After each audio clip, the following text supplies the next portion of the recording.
Hello and welcome to our MIPAR version 6 release webinar. There's a lot to talk about today because a lot has happened since version 5. So a brief overview of what we'll cover today. First we'll get into what's new. So this is the bulk of the presentation, all the stuff that we have to present that was been released since version 5. And there'll be plenty of live demos throughout. Then towards the end of the presentation we'll introduce some sneak peeks. We'll preview some sneak peeks. These are new things that we plan to release here in Q2 and beyond. And lastly, we'll have some time for question and answer at the end. But first, I want to give a brief introduction to who MIPAR is, especially those individuals here in the audience who haven't used MIPAR before, perhaps. What we do at MIPAR is specialize in custom image analysis solutions. So we have a software package which is extremely powerful, extremely capable, and extremely customizable. And as you see, we specialize in making that power work for you. We can solve a wide variety of image analysis problems, many of which have never been solved before. And with the more recent advances in MIPAR technology, things are just getting better. The software is getting more powerful. Now, this is not a complete list, of course, but some of the things we'll talk about today are new deep learning architectures that we've released since version 5.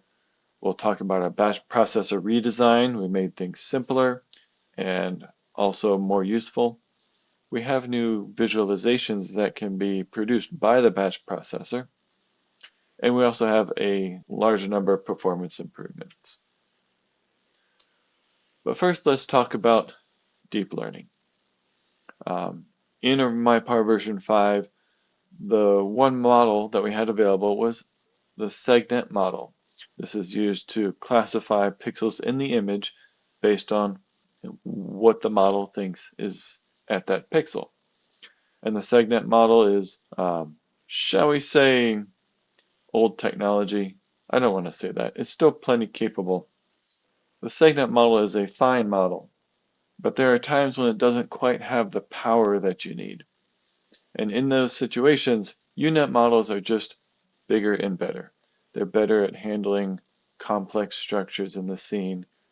They're better at being pixel precise about their boundaries between different classes. But the trade-off, of course, is that they have a significantly higher memory usage.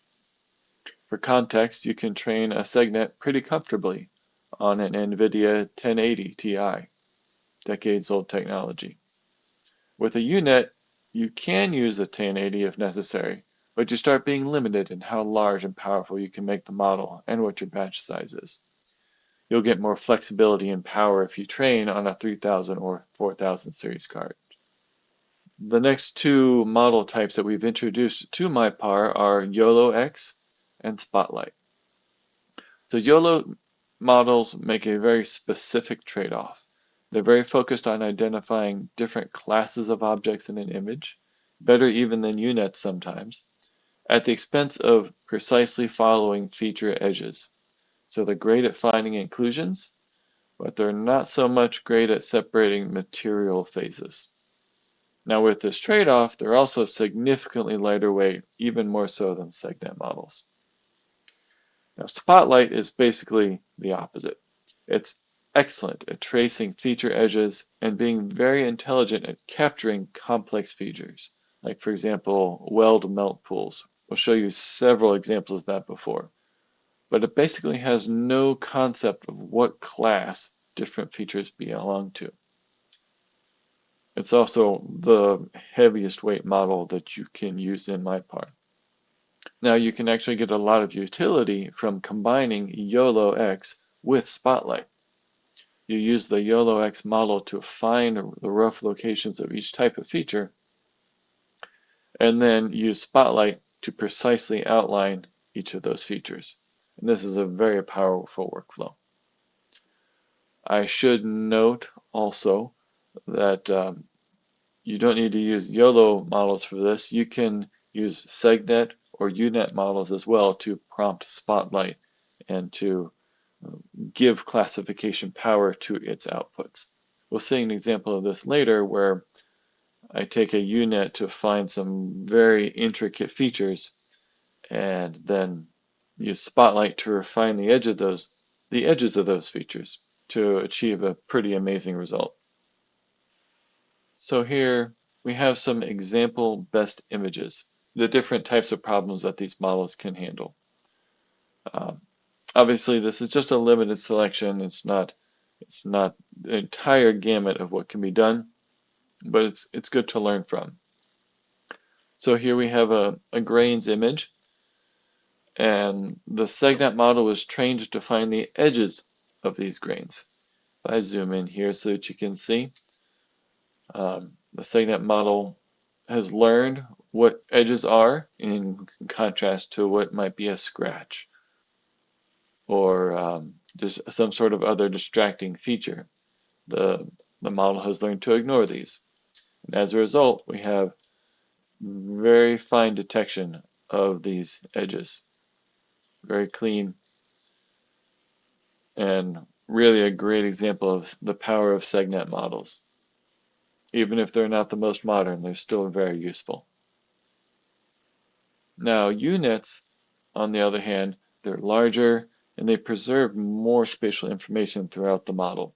So they're better at understanding the fine details in your image, and they're also more powerful. They're able to capture more complex features. You can see here that in this titanium microstructure, these alpha lats, it's sort of a larger, more open pattern in the model, but the unit is able to differentiate between these and the equiaxed alpha, the larger alpha grains. And as a result, it's able to produce a very good segmentation.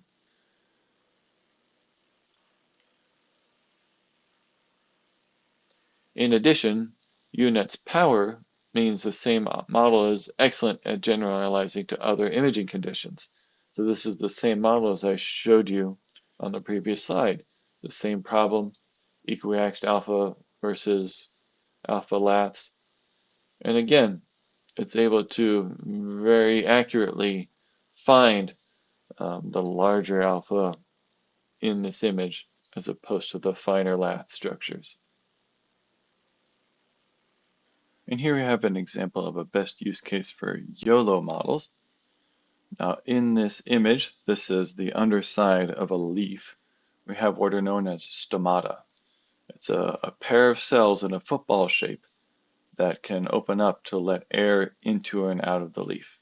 So these stomata throughout the image here. And the YOLO model is very good at identifying these features. As I said before, it doesn't really grab the perfect edges properly, but its ability to detect them is very high. And then we come to Spotlight. And as I said before, Spotlight really loves identifying objects. It doesn't really matter too much how complicated the object is as long as it's evidently in the image an object. So something like this weld seam here is pretty complex, is pretty hard for either traditional image processing or some other deep learning models to detect. There's all sorts of different types of contrast and colors in the weld seam, but Spotlight can just see it and say, that's an object. Obviously, it doesn't know what kind of object it is, but that's a capability that you achieve through other means. So now we'll get into some live demos, and specifically, I want to demonstrate the combination of UNet and Spotlight. So in this image, what we're trying to identify is these large grains. So we can see here, they're called prior beta grains. What happens is you heat treat the material, and these large grains form, then you treat it a second time, and then the large grains get broken up into all sorts of smaller grains, but the remnants of these large grains are still visible in the image. But obviously a very difficult image analysis problem. And we have the same situation in the second image. It's the same type of material, the same problem that we need to find, the ghosts of these old prior beta grains. So now if we move to MIPAR, let's open up the image processor and bring in our image. So here we have our initial image, and if I bring in the recipe, just like so, let it think for a minute, let it process this image.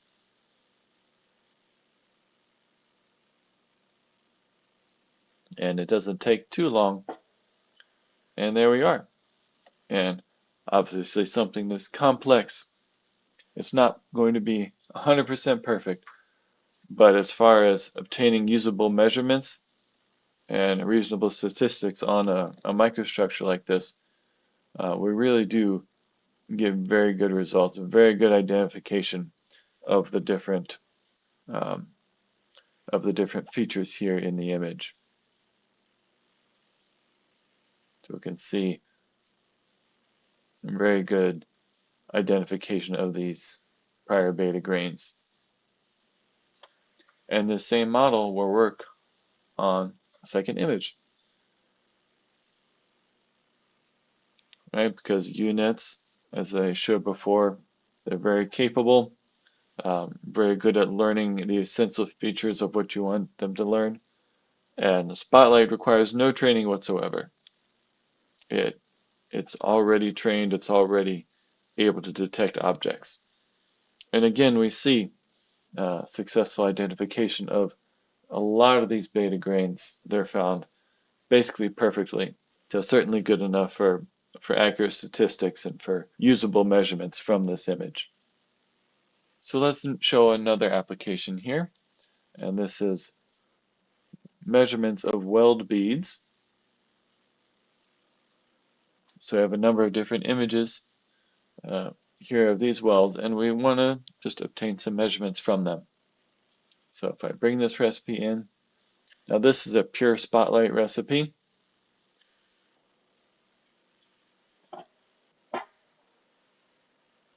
And we'll show some of the capabilities of MIPAR for what they call dimensional analysis, to where you can take a feature and once you have the initial detection, isolate different characteristics of that feature that you want to measure. So this is a fairly simple case, but we have the amount of this weld bead that's above the surface, the amount that's below, and then also measuring the angles at the shoulders of this bead.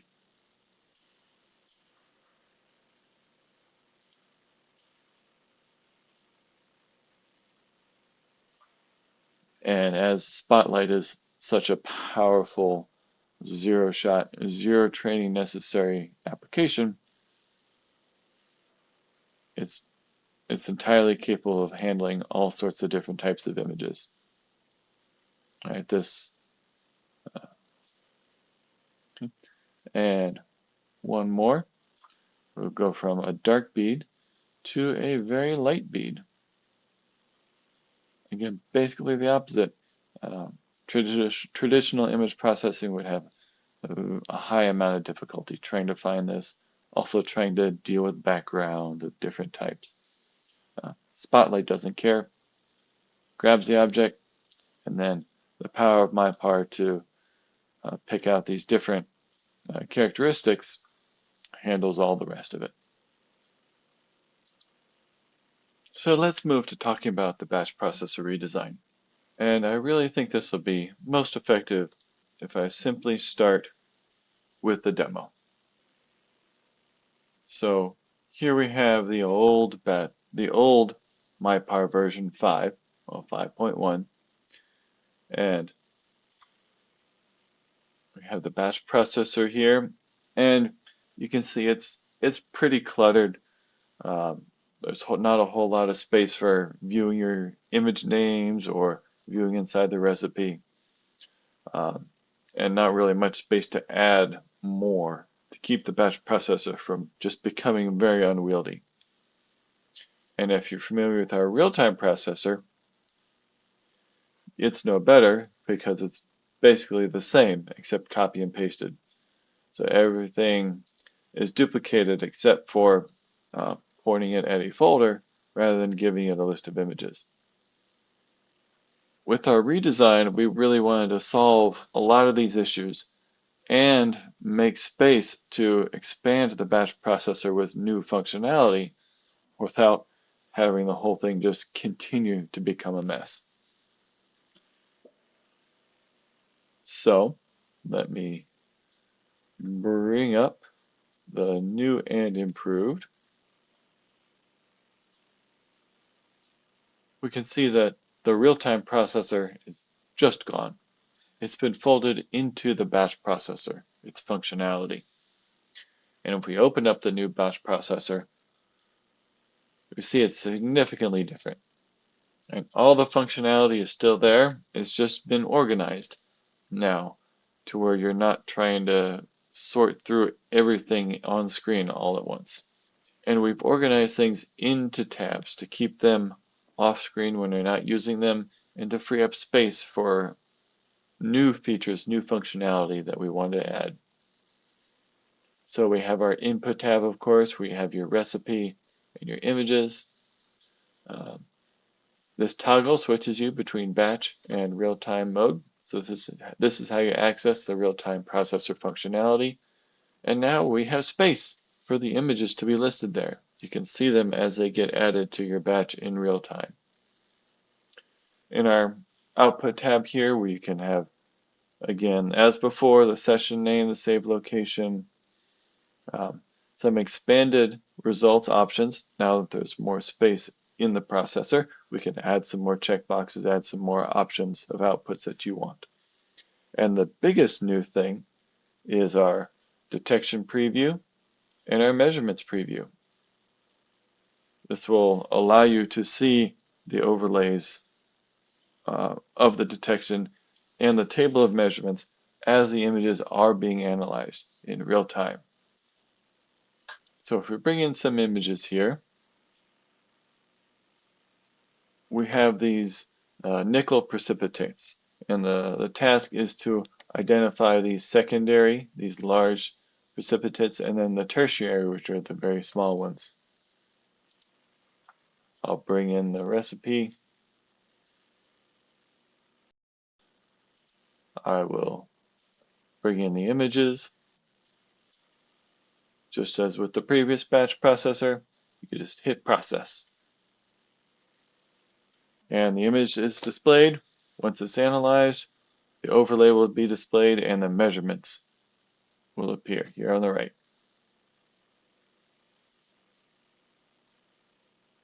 And this proceeds throughout the whole batch. You can see each image as it's produced. You can monitor your processing in real time. You can monitor your measurements in real time.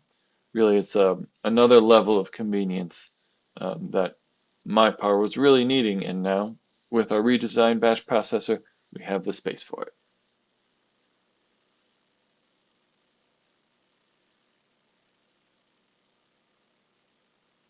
So let's switch back to slides, and we can see just a review of what's new in the batch processor. It's the organization of input and output settings into tabs, the unification of the real-time and batch processors, and live preview of detections and measurements. And the next thing that's new with batch processing is new graphical outputs. These were things that were previously only available through the image processor or perhaps a session processor in the case of layer overlays. But really, these outputs weren't available in batch. You couldn't get your features color-coded on a color scale based on their measurement. You couldn't get per image histograms of features. You couldn't get the measurements that were made in text overlaid on the image itself. Those were all single image at a time outputs. But now they're simply available in batch. And we switch back to live demo, and I'll show you how to access these. Now there is a little bit of configuration to tell the recipe that these are the kinds of outputs you want to have. So if we bring in our image processor, if we bring in our recipe as before, and here where our measurements are listed, we have two feature measurements, one for secondary, one for tertiary. And if we play these, we'll open up our color by measure application. So what you can see is that these grains, these secondary precipitates, are all color coded on this color scale based on their roundness is the feature that I picked. And so the more the rounder particles are in yellow, all the way down to the more elongated particles in greens and blues. And then we have histogram available on the right with curve fitting. And now if you want these to be output from your batch process, we have a new drop down, other batch output. And you simply check, all right, I want the roundness overlay, and I want the roundness histogram. When you're performing a batch analysis, it tells MIPAR to generate these color by measure overlays and this color by measure histogram. So if we return to our batch processor, under the output tabs, we have our feature outputs checkbox. And that's really what the second step that you need to get all these outputs from your batch. And now, when I process, they will appear in your session. And so we can see this over here in our session folder as they're being produced. We have our measurements of secondary. And you see the overlays all right here with the scale bar intact, the scale bar present. And we also have our histograms. These are the options that we chose. And this is produced automatically for each image. I'll also say that these feature measurement graphical outputs are now available in your reports as well. So you can have histograms and such embedded in your Word reports or your PDF reports. So just yet another way that you can customize MIPAR's outputs to meet your need. And one feature that I didn't demo, but it's also available to, as I mentioned, overlay the text on the measurement itself. And that's simply a checkbox. Here now we have the text overlaid on each feature. And however you have this set up in color by measure, that's how it will appear in the batch output. Completely configurable. Now let's move to our next topic, which is performance improvements. Now we've touched a lot of different areas of the software, but we especially focused on the batch processor. So printing measurements to files, lots of work with mapping custom measurements. Say you want to convert a number to just the text pass fail, or perhaps map um, a continuous range of measurements to ratings 1 through 5. That's significantly faster now, as well as printing the color by measure overlays that I demoed earlier in this webinar. That's going to be faster. In the image processor, running a recipe, and all throughout the software, opening windows, drag and drop. And another big one that we have now is full support for NVIDIA RTX graphics cards. And that'll really enable you to take advantage of the more powerful hardware that NVIDIA is putting out. These performance improvements, they range from very simple 10% improvements up to 40x speedups for some of these workflows. And we have more planned, more areas of the software that we would like to attack and like to improve for you. So just a quick demo, a side-by-side comparison of one example. This one is specifically lots of custom mapped measurements in the batch processor. If I start the race here, right, you'll see the old one is going to take about 4.5 minutes. The new one will be done in less than a minute. And we see here on the right, it's already on its second image. Now it's on its third image. And there's about 40 seconds left to go on this particular run. Whereas if we check out the old one, it's not even, we've got about 4 minutes left. So really a very significant speed up for this particular workflow. But I won't make you watch the whole 5 minutes. Let's move on. And we're going to talk about some sneak peeks, future upgrades that we're going to be implementing in MIPAR here in the next year.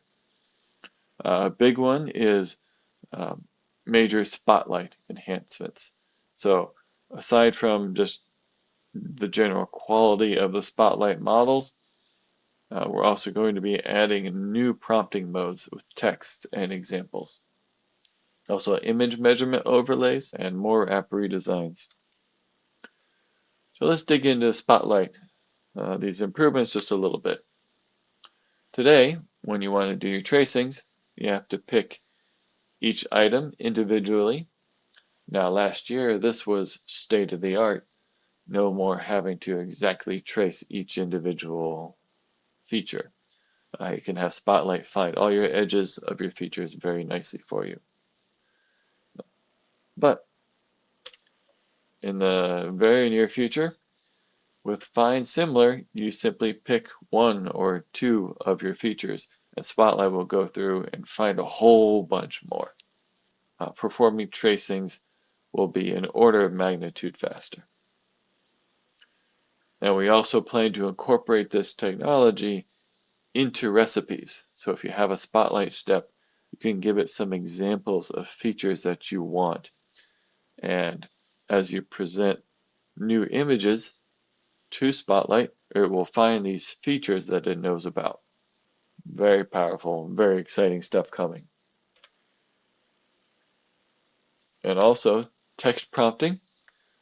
As before, currently you have to select one item at a time. But with text prompts, simply give Spotlight a description of what you want. Here we have blobs. And if you want to grab your other class, you type stripes, and it's found. So we're really increasing the power of Spotlight. We're increasing the flexibility of what it can detect, even eliminating the need for some pre-processing for finding specific targeted seeds to tell Spotlight what you want in your image. You can now simply just literally tell it what you want to see, and it will find it for you. Very exciting. Next, let's look at some image measurement overlays. And if we move back to a demo, Now I'll open up the image processor here. We'll return to these weld beads that I demonstrated before. So let's bring in our recipe now. And Spotlight will find the weld bead, and then MIPAR will post-process that selection and perform a whole bunch of measurements. And now they all get printed on right on the image.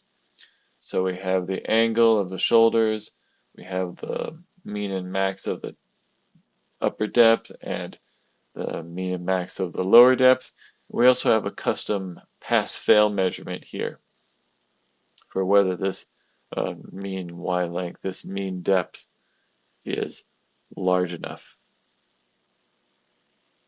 And of course, this will be batchable.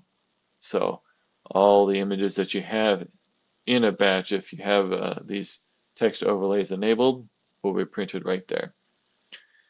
And we can even customize where on the image we want these to be. So if we have our upper depth feature, say you want this to be up on top of the slide.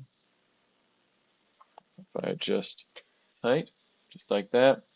And say you want the lower bead, lower depth to be on the bottom.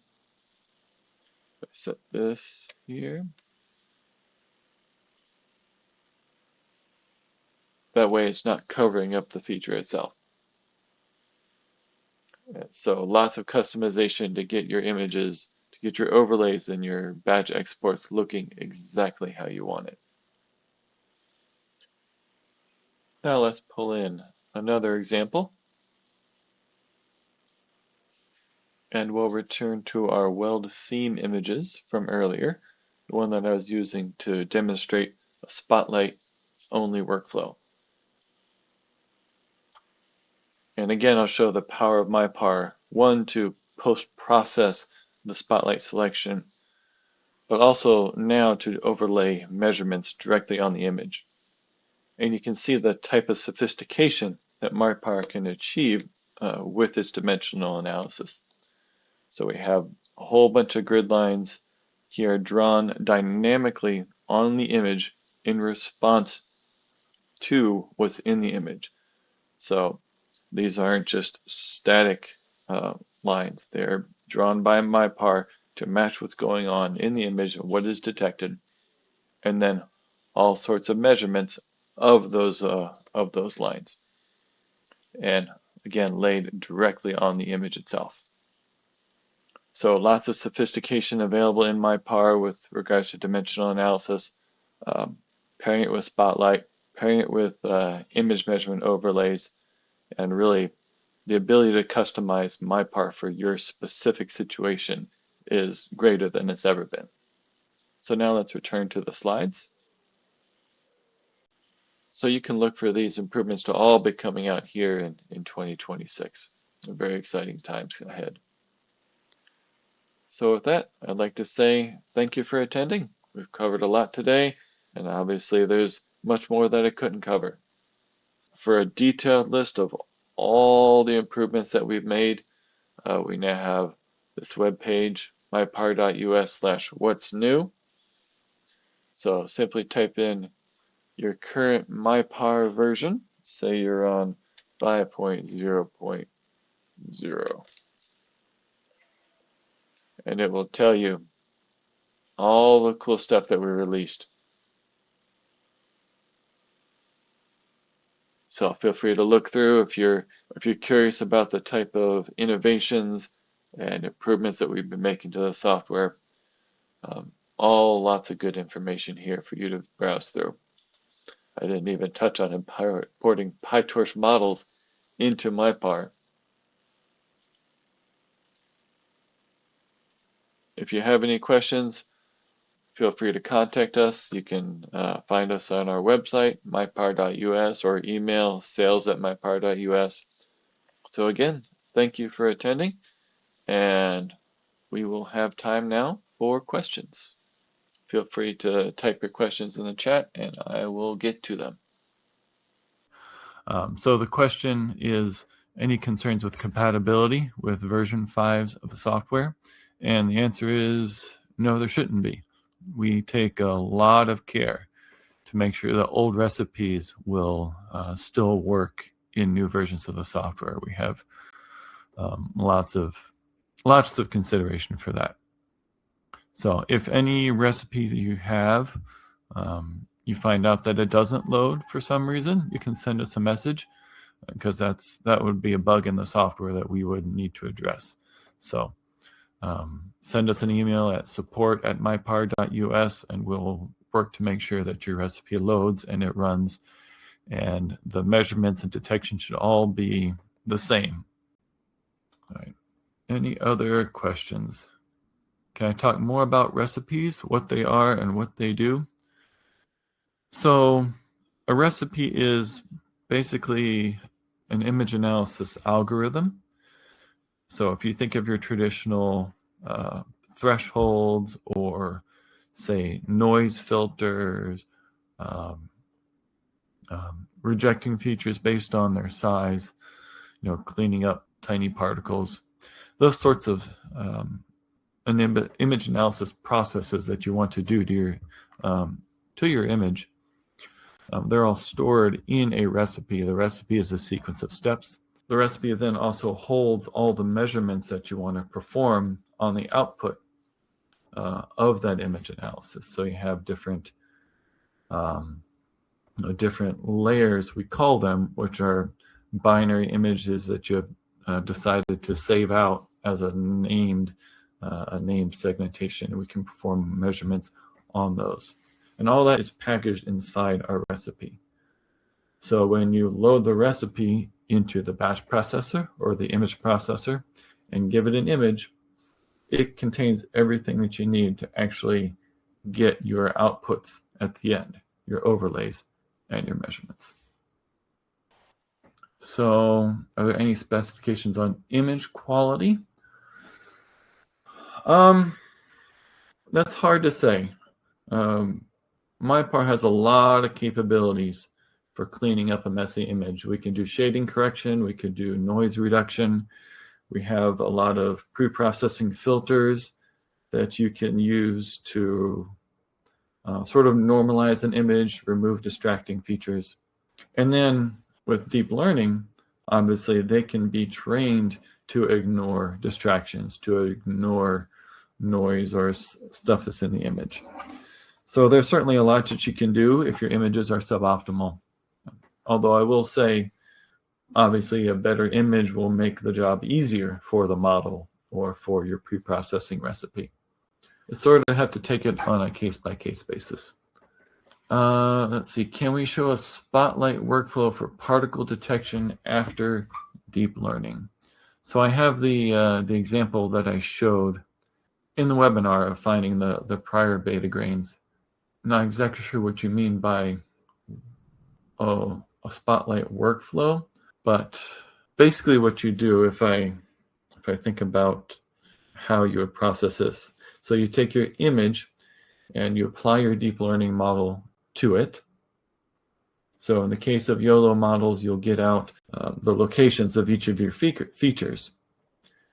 And then you take that and you store it in memory, and then the spotlight uses that memory as the prompt, so the little points that you have. What we can do is record a specific workflow for you. If you have images that you can share, we can put together a quick workflow and show you how that works.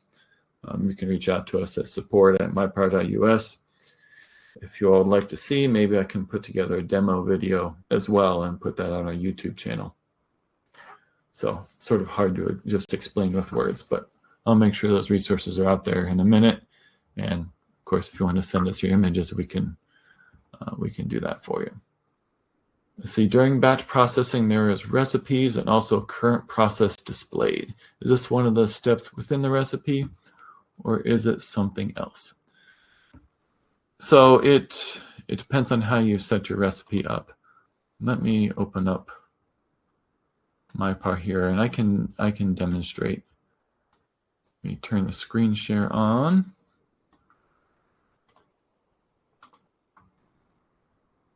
Can you all see my screen? While it's opening, let me find a good image to show.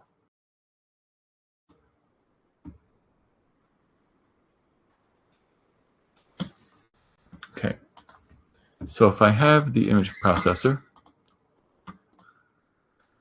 these nickel images, bring this in, give it a second, bring in the image, bring in the recipe. So in the recipe, you have the option to set chapters. That's really what I'm getting at. And we'll show that here on the right. So we have this chapter start, new chapter, tertiary, secondary. They get named based on the layer if you set a layer. Now, if your chapter doesn't have a name, it just says new chapter, then the batch processor will show what the step is that's being executed. It'll just say the exact step. But if you give your chapter a name, then the name of the chapter is what will show up in the batch processor. So we can see that here.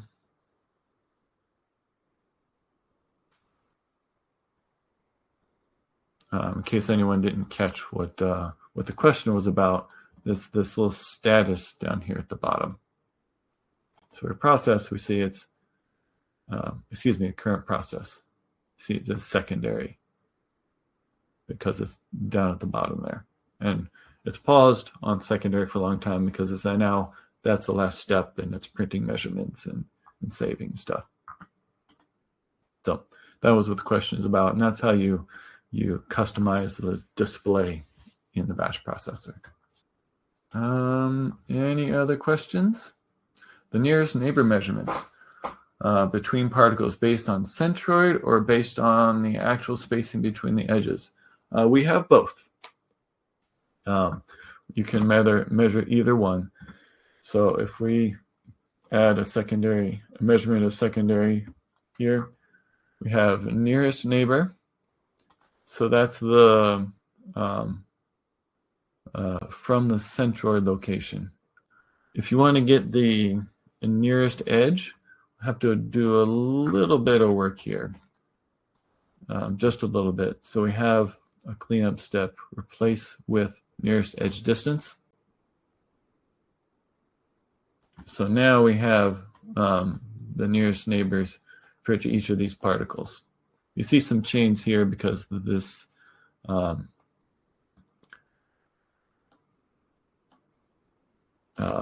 this particle likes this, and this particle likes this.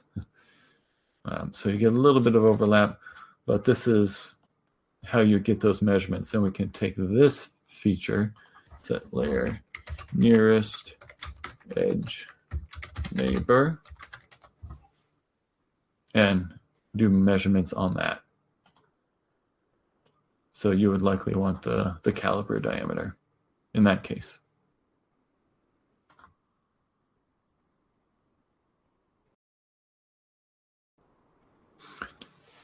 And I'll say we'll add this to our feature measurements panel so that you can just select it without having to go through all the ceremony. It is a very new measurement that we just added it like 2 or 3 weeks ago.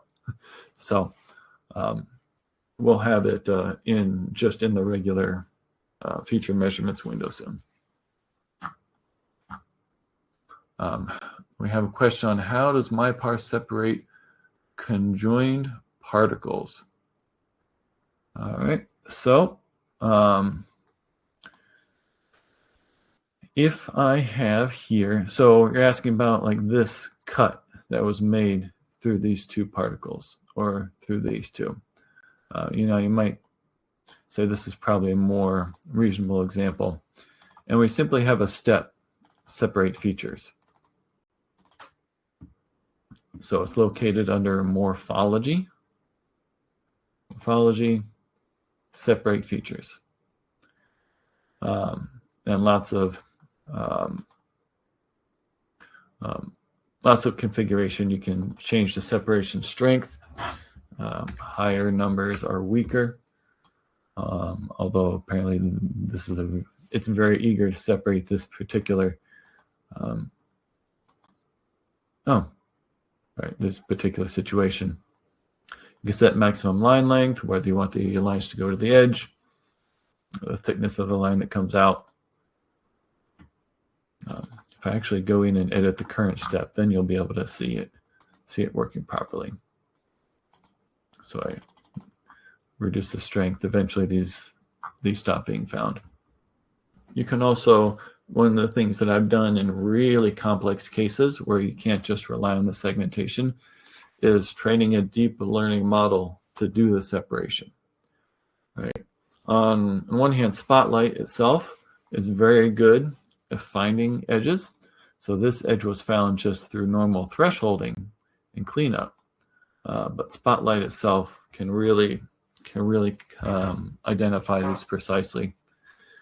And in other situations, I've actually asked the model to, like one of the training classes was edges that need to be cut, and it could then tell me, you know, in a unit, this is the edge that needs to be cut. That's a third way to accomplish this. Is there any special consideration for color blindness? Monochrome color schemes only?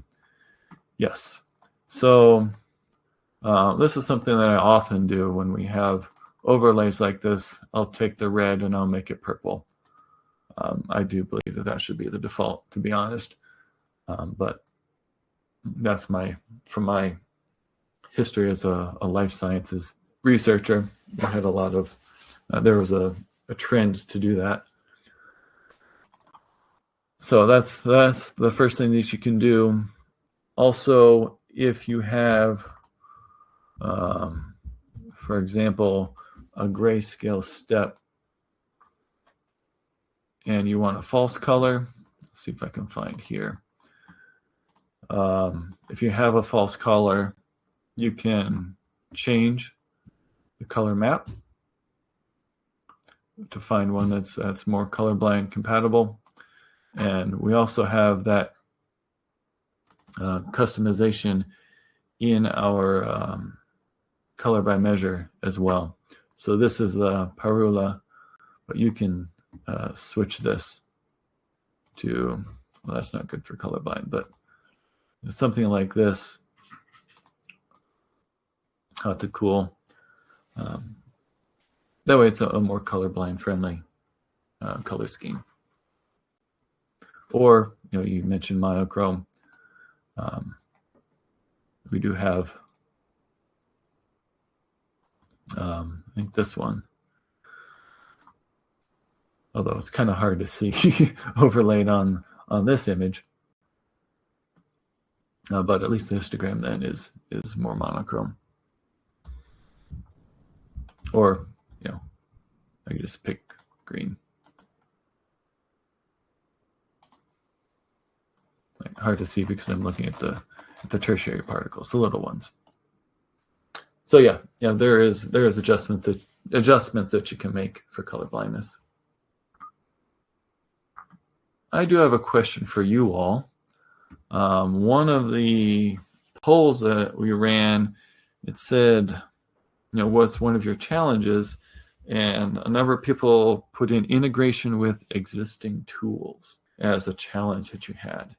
And I'm just curious what tools you're trying to integrate with. So type it in the chat if you want to, or if you have a specific problem that you think you want to talk with us and get addressed. You can send us an email, support@mipar.us or sales.mipar.us. And because we're really interested in learning what your issues are, what kind of software environment MIPAR is working in. So feel free to reach out to us, and we'll work with you on that. What's the easiest way to start learning the new tools? So we have Obviously, these webinars are helpful. The What's New page that I mentioned. We also have, let's see, our MIPAR Academy. That's on our YouTube page, which is a couple dozen videos of just general image analysis. As far as learning new tools specifically, so keeping up with the release notes that we produce, the What's New page, and really playing around. A lot of MIPAR is playing around, but if you have any questions, again, I'll say feel free to reach out to us. We're always willing to help. We're always open to helping people use the software. So I've said the email several times now, but support@mipar.us. Oh, I see we also have a link. I see we also have a link for choosing model types. So this is a link to our manual. So you can actually get to our manual from in the software. Go help user manual. Lots of any new functions, any new features will go in here, and so you can see overview of how it works, all the settings. I should have mentioned this before. And the topic was choosing model type. Choosing a model type.